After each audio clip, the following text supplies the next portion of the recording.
going on, guys? It's your boys from Reactions here, back with another video, and today we're gonna be recapping the games. Wins, finally! We started off December on a good note. Yes, I love it! We were gonna have a lot of divisional matchups. We needed to win these games. We needed to get 2 points. We did most of it. We're gonna get into 4 games to start off December. Let's get this underway.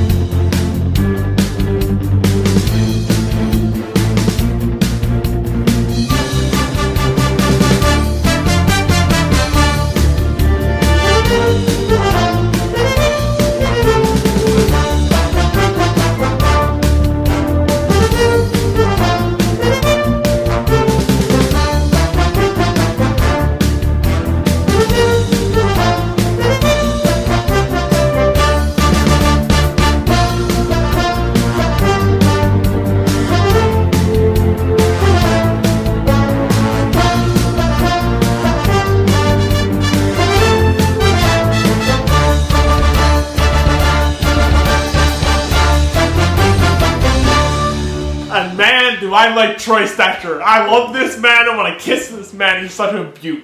He's a great guy. Guy knows how to score goals. What an acquisition by Brad Treeliving. Brad cooked up a recipe that was missing Troy Stetcher, and he got him. Wow, what a recipe. For free, guys. For free, off waivers. Off waivers, and he's playing the most minutes of all our defensemen. Like McMatthews over here. McDavid and Matthews combined. And he opened the scoring on the Florida game. Troy Stetcher himself. He opened the scoring. And then followed that up was Dakota Joshua, 2-0. Then Sam Reinhart got one back.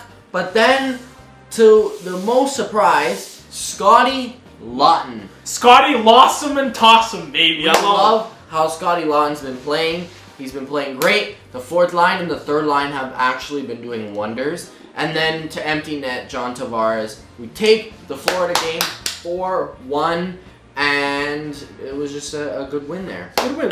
So then we go to face the Canes. Wall gets the start here against Carolina again. We got Bobby McMatthews third over line here. goal here. Then back-to-back Scotty Lawton. Lost him and tossed him. I love it. Seth Jarvis 2-1. Welcome to the Toronto Maple Leafs draft pick that would have been drafted by the Toronto Maple Leafs, used by our pick. Wow. We got Seth scared. Jarvis. It was 2-1. Thought we were going to blow it.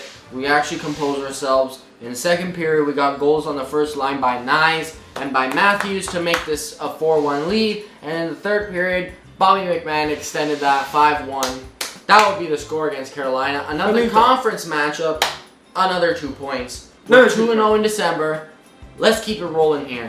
We love to see it. Hildeby came in after Wall got... in the third period, I believe. Yeah, a little bit uncomfortable off a save. Something that looked like his leg. He was shaking it off after the incident happened, and then he left with an injury in the third. Unfortunate. Now he's been placed on IR, so he's out for like 3 games or something. And now we got 2 starting goaltenders out with an injury. Yeah. Great. And now we have Hildeby and Artur Akimov. Bro, what is going on? It's okay. In Hilda Beast we trust. In the Beast we trust. That's what I gotta say. Could have gone our way against the Montreal Canadiens. And actually, Hilda Beast performed.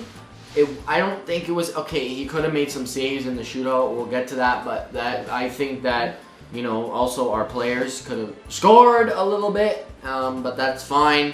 We had a goal by Cole Caulfield in the second.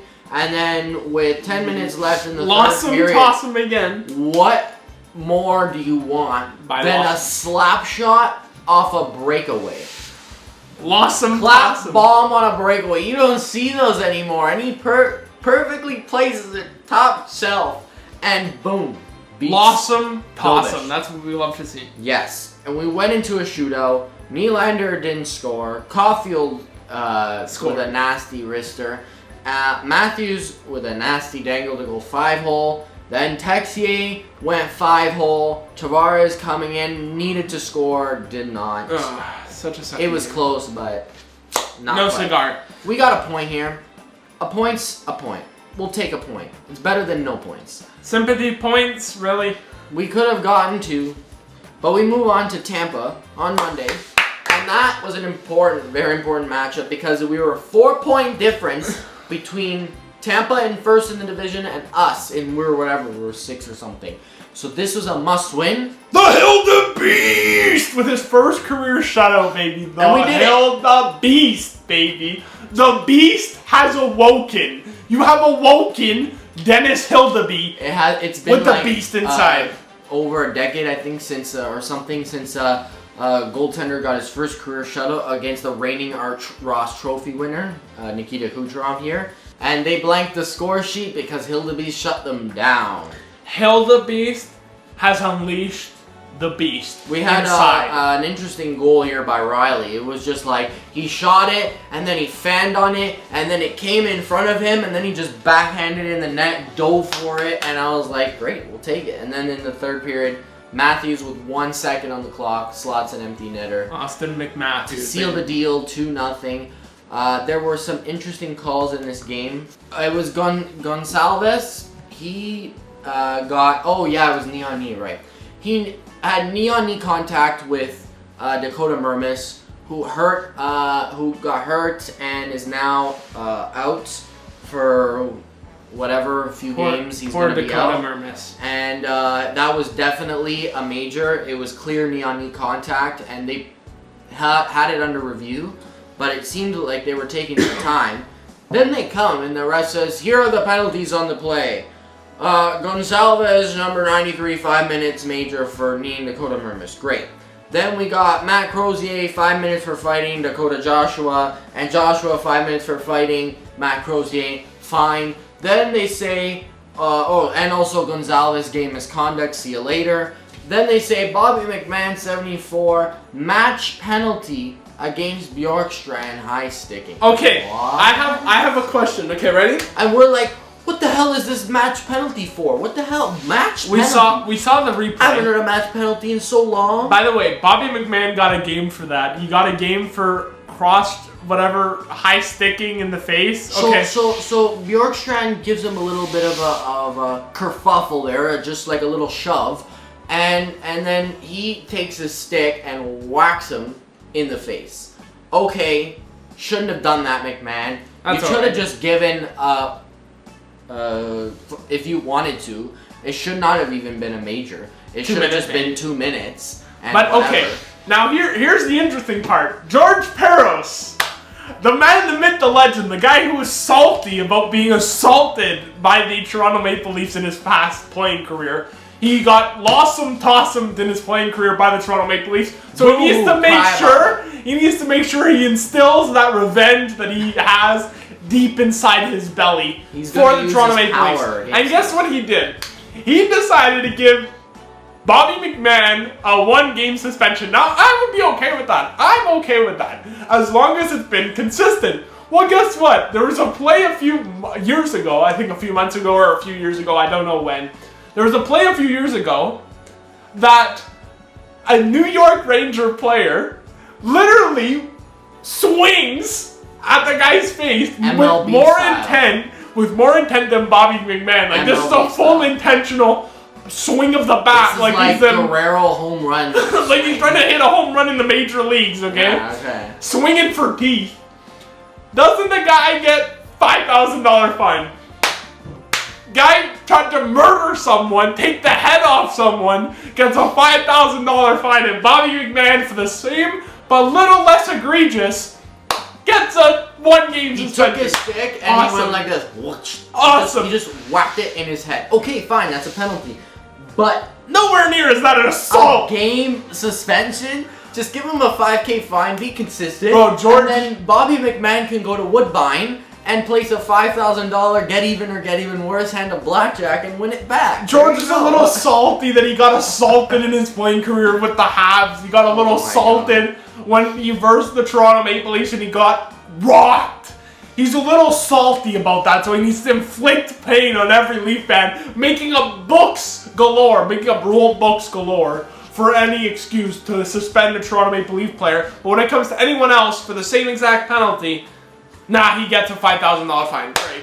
Lovely. Literally, I'm still salty about the literal choke slam with Matthew Nyes. Are you kidding me? In the Florida Panthers, Sam Bennett with a literal WWE choke slam. I'm not gonna forget that. I'm not gonna forget Stolarz in the head. Come on, with an elbow out of our series and costing us potentially the series. There's so many things wrong with George Perrell's blindness. It is beyond egregious. Well, we know that Florida is biased, and anyone, New York, everyone is against the Toronto Maple Leafs. Whatever. Bobby McMahon will be out for the game against the San Jose Sharks, which is tonight, which you'll already probably know the score of at 7 p.m.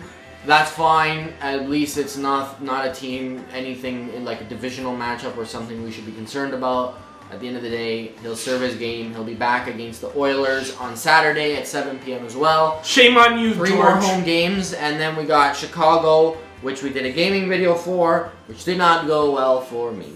A literal choke slam. A literal choke slam. And shame on you for Michael Bunting as well. That guy got checked with the Toronto Maple Leafs. Literal right in there. And still gets a 1-day suspension. What is wrong with you? How do you judge this crap? You should be ashamed of yourself, George. Wow. We have 2 more divisional matchups in this month. Ottawa and Detroit back-to-back on the 27th and 28th of December. Everything else is just other games, but that doesn't necessarily mean you shouldn't be winning them. I'm not worried. I think there's lots of time, and this season's going to get turned around like you wouldn't believe, Craig Berube style. And all the people who said, alright guys, it's time to look at Gavin McKenna's stat sheet. No thanks. It's our year, baby. Don't care because he's not coming to the Leafs anyways. We don't even have a first rounder. Yeah, it's top 5 protected, but we all know that Boston is going to finish just enough to get 6th overall in the draft, in the lottery, but not enough for the pick to come back to us. You know what I'm saying? So they're going to get the pick. They're going to finish just enough so that they can get the best possible chance at 1st overall, but not enough for us to get that top 5 protected pick back. That's how it works. That's how it's going to work. I already know. So there's no point in tanking, and we're not here to tank. Our cup window is closing. We have 1 to 2 years at max, 3. No more. 3 is even pushing it. We have made the second round. That's it. That's all we have. Florida doesn't make the playoffs. Yeah, I know. We had the exact same amount of games played, exact same amount of points. Our records are nearly identical right now. But if they don't make the playoffs, and we do, which I think is probably unlikely, I think they'll end up making the playoffs somehow. They always find a way. Well, who knows? I can't say anything right now. It's hard to say. Just play, Leafs, win games, get points. Tonight is an example. I hope they won against the Sharks. You'll know better if won. But that's it. Don't forget to like, comment, subscribe, hit that notification bell if you enjoyed this one. Let's go Leafs. I hope to be recapping more wins later this month. Let's go Leafs. Let's go. Go Leafs, go.